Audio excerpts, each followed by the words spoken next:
This is an All Ears English podcast, episode 926. One phrase, 3 meanings, and 15 minutes with Michelle and Lindsay.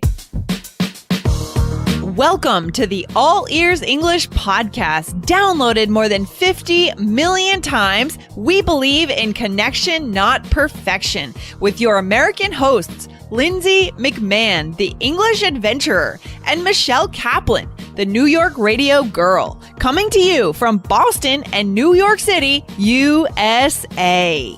And to get your transcripts delivered by email every week, go to allearsenglish.com/subscribe. Today, one of our listeners asks about the phrase, there you go. Do you think it's obvious and straightforward? Today, we'll show you a new way to use it that you'd never heard before.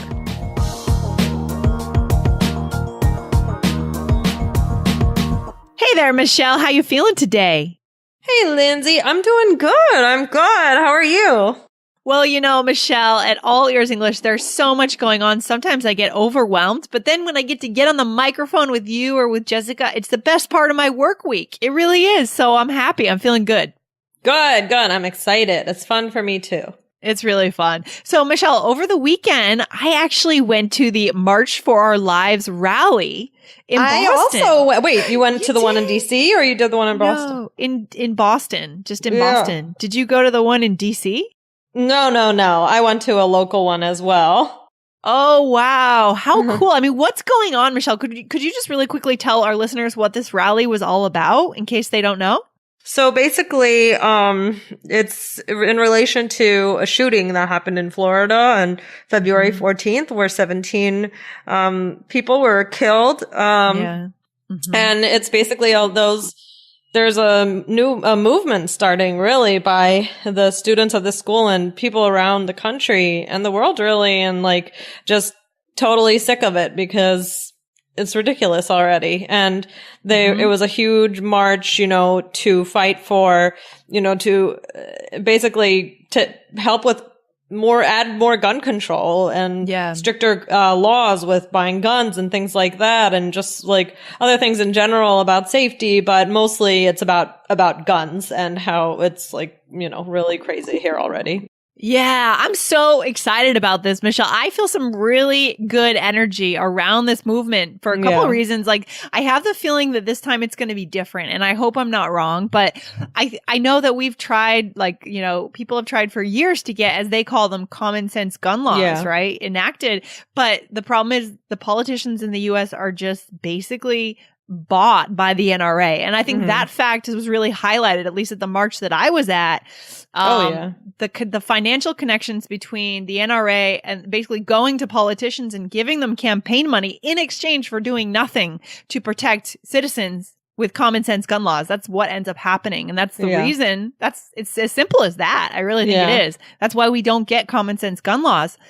But I think it's going to be different this time. These kids have energy. They're smart. They're high school seniors, which is so perfect because they're about ready to start voting. No, they're absolutely amazing. And no, I went too, and I heard a really good speech. And, it's like, it's just, they're so sick of it already. It's just so sad what's been going on. And I'm just hopeful maybe something will be different, but I don't know. But I'm very inspired by these teenagers really who are just speaking out and just saying it's enough already. It's enough. It's enough already. I mean, after Sandy Hook, for example, those kids were 3, 4, 5 years old. The parents were just too ruined to really make any change.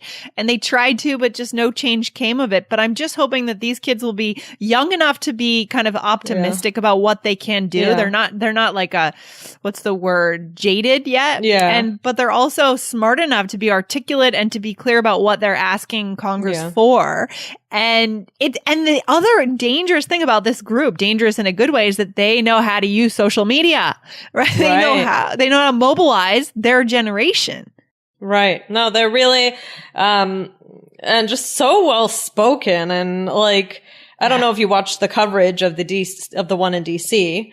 Well, I saw like all day Saturday, they were doing bird's eye views of all of them, the ones in Boston, New York, DC. Yeah. So, I mean, just like, there are definitely like a few students who you see more frequently than others. I mean, not more frequently than others, but there are some that are really there all the time in front of the cameras and they are like speaking up, like, and, so you kind of know their names and their faces already. And some of them, the speeches and just like, I don't know, that just are incredible. And I'm really like, just amazed by them. And I know, so I'm hopeful. Yeah. I mean, we want to encourage our listeners, guys, tune into this movement that's starting here in the US with the young people calling for more common sense gun laws. I mean, check it out, check in on the news once in a while. We'll keep you updated on what happens here, but I'm hopeful. I'm feeling excited, almost giddy about this, that I really want change to happen here and I hope it can. So yay, that's awesome. Okay. All right. So anyways, Michelle. I don't think we're talking about that at all today. We're not actually talking about that today, but all right. So start a new episode. No, I'm just joking. Okay. Right. So Michelle, today we're talking about the phrase, there you go, right? So if I say, there you go, right, off the top of your head, I mean, when would you use it? Like either when you're giving someone something or maybe when you're encouraging them. Yep. Okay, a few different way. Yeah, but are those are kind of the obvious ones, right? Like the clear ones that maybe our listeners learned in their textbooks, like there you go. But are there any that are less obvious? Yes, I think that we're going to go through of them, right, Lindsay? We are.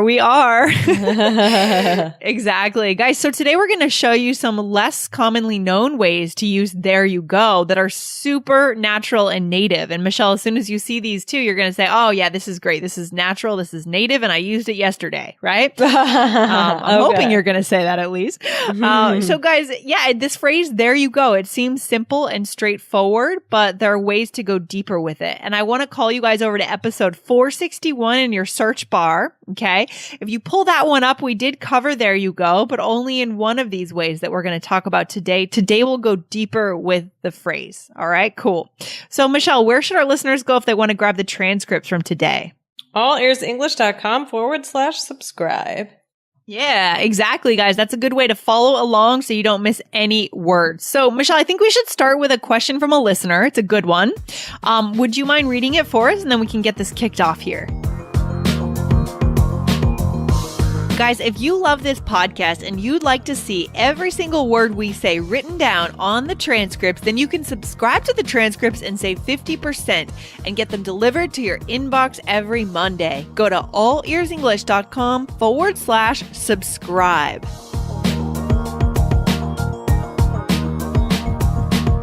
Sure thing. Here we go. Thanks. By the way, in addition, I have some questions about phrases I've heard a lot in the US, which have made me curious. Those are meant to be and there you go. I've heard my colleagues say something was, I've heard my colleagues say something, I don't recall exactly what, was meant to be. Also, I've heard a lot of meant to be as lyrics on songs. In songs. I think I understand their meaning slightly, but not clearly. What I've understood is that it was destined or fated. When it comes to there you go, I think there's no need to explain it. It's so commonly used that every day I hear the expression at least once at stores, workplaces, and everywhere. I would be thankful if you could help me to get their meaning clearly and give me some examples that I can use like native speakers. Thank you so much. Best regards, Danny Choi. Yeah, good question. So we'll do a different episode, Michelle, on meant to be because these aren't connected and I think they deserve two different episodes. But, I saw what our listener here said. I think it's simple and it doesn't need any explanation. We're going to make it a little more nuanced, right? Because the more we know about a language, the more we can make it detailed, right? We can go a little bit deeper for you guys. All right, cool. Exactly. Yeah, awesome. So how is it used? So there's a few different ways, Michelle. What would be the first obvious one that I think our listeners already know? Oh, okay. So to encourage someone. Yeah. There awesome. you go. So, there you go. Right. So for example, hey, what'd you get on your SAT? I only got a 1200, but I need a 1500 to apply to Harvard. Ooh, what are you going to do? I'm just going to dig in, work harder, get a tutor. There you go. That's the spirit. Very nice. Very nice. So maybe our listeners don't know this one. Maybe this one isn't as obvious. But if it's not, guys, then add this one to your repertoire today. I mean, Michelle, what are your thoughts on this? There you go, right? You're just encouraging someone. Yeah, it's fun. It's lighthearted. It's like a little bit silly sounding in a certain way. You know what I mean? Like, there you go. But like, but I think that it's used like that it's a good phrase. Yeah, it can be. I agree that it's lighthearted. So you want to be a little bit careful when you use it, but it's kind of animated, right? It's a little fun. Yeah. It's animated. Yeah. That's there a good you way go. to put it. Yeah, I picture when I hear this phrase in this context, I picture like a high school like soccer coach, like talking to his like high school soccer player, like, there you go, get back out there, you can do it, Right, exactly. Yeah. So guys, that's one way to use there you go that you may not have known, or maybe you did. But the next one, Michelle, I feel like maybe people don't know it, and definitely a lot of our listeners could add this to their repertoire. So I'm excited about this one. Are you ready? I am ready. So the way we use, actually, let's just go into the dialogue and then we'll work backwards. Okay. And we'll figure out why we used it. So, all right. So, hey, I was wondering why this apartment was so cheap. Oh, yeah? Did it seem too good to be true? Yeah, I mean, low price, good area, beautiful hardwood floors. Then I met the landlord. He seemed sketchy, and he said the building had a bug problem last year. Oh, well, there you go. Oh, perfect. Thanks. Wow. I'll take a bow. You did it. That's exactly what I'm talking about, right? With that intonation, right? Well, there you go. Right? It's really different from the first example. Right. Much different sounding than, well, there you go. Right? Like, very different. The first one is like, there you go. Get out there. Kick that soccer ball. Right? Versus, well, there you go. Right? Right. That's it. Well, that's it. Right? And what would be another way? Like, I guess the word came to mind, therefore. It means like the answer becomes obvious. Like, well, there you go. That's why. Yeah, right. It's like, well, that's the reason. Not like. And it's kind of like you're using the same intonation. Well, that's the reason. Well, there you go. Right? Exactly. So what do you think, Michelle, if our listeners were to start using this? I mean, how natural would that sound? Yeah, I think it's very, very natural. I definitely say this. And yeah, I mean, it's a little bit like snarky sounding in a way. Yeah. Right? Yes. Like, but, like, I don't know if I would say it to like a boss or something like that. What do you think? I think you're right that it can be snarky sounding depending on the content, depending on who you're talking to and what you're saying. Like if you're, proving a point to the person directly, like you're kind of in a little bit of an argument with the person and you're like, well, there you go. It's obvious. And that is snarky. But if you're talking about a disconnected topic that's not between you two, do you know what I mean? Right. It's not confrontative, then I think it's okay. Right. That's a good point. Right. Yeah. So guys, just start to be aware today that there you go can go deeper than just the obvious uses. And the next one is just what I think our listeners probably already know. It's kind of obvious, right? So here's the first one. So here's the third one. So do you need anything else today, ma'am? No, that'll be it. Okay. It's 27:45. Okay. There you go. Thanks. Do you need a bag? Nope. All right. So I think that's the one, Michelle, that our listeners probably already know. Right. Yeah. Right. So just handing someone, we could say, here you go, or sometimes there you go, depending on the context. Exactly. Yeah, this is a really dynamic, good phrase that I think would definitely be helpful for our listeners. And, always, I like, we always say experiment with one way or listen and really focus on one. And then when you feel comfortable, start using new ones.